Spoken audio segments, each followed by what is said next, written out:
আসসালামু আলাইকুম গাইস, চলে আসলাম আমার ফার্স্ট ব্লগ নিয়ে 001। চলে যাচ্ছি আজকে পানাম সিটি, সোনারগাঁও।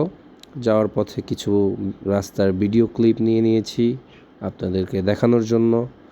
আমরা সংসদ ভবনের সামনে দিয়ে যাচ্ছি, সাথে একটু পরেই দেখবেন শাহবাগ মোড় চলে আসছি। ফুলের দোকানগুলো, ফুলগুলো দেখতে খুব ভালো লাগে, তাই ভিডিওটা নিয়ে নিলাম। সামনে আমরা পাবো ঢাকা ইউনিভার্সিটি মোড়।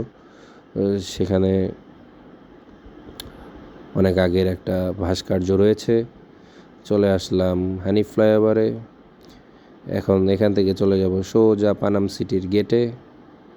দেখুন পানাম নগরের সকল ইতিহাস লেখাচ্ছে ওখানে।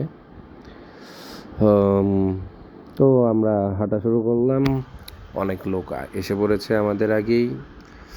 আসলে এখানে পুরান বাড়িঘর দেখতে সবাই আসে, খুব ভালো লাগে। প্লেসটা খুব সুন্দর, ঠান্ডা। হ্যাঁ, চলে গেলাম একটা বিল্ডিংয়ের ভিতরে। সেফটির জন্য হেলমেটটা পরে নিয়েছি। আমি ঢুকতে পারছিলাম না, তাও আপনার গুজো হয়ে ঢুকলাম। ভয় লাগতেছিল, ভিতরে অন্ধকার ছিল, ভাঙ্গাও ছিল, তাও ঢুকলাম, ভালোই লাগলো। আগের কালের বিল্ডিংয়ের ভিতরে ঢুকে দেখলাম কি অবস্থা। একটু ভয়ও লাগলো, হাসিও লাগলো। তো হাঁটতে হাঁটতে চলে যাচ্ছি আপনাদেরকে দেখানোর জন্য পানাম সিটি কীরকম, এর আগের কালের বিল্ডিংগুলো কীরকম, আগে মানুষগুলো কিভাবে থাকতো এই এলাকায়। অনেক আগের পুরো হিস্টোরি আমি এখনও জানি না, তাই আপনারা ঘুরতে চাইলে এখানে চলে আসতে পারেন। পানাম সিটি, সোনারগাঁও, ঢাকার পাশেই। সুন্দর একটা পরিবেশ, খোলামেলা জায়গা। আপনারা বসে আড্ডা দিতে পারেন, গল্প করতে পারেন, এবং ছবি তোলার জন্য ভালো একটা প্লেস আমি বলবো। আপনারা চাইলে আসতে পারেন, দেখতে পারেন। অনেক পথ আছে, শেষ হবে না। আমি হাঁটতেছি, দেখেন পথ শেষ হচ্ছে না।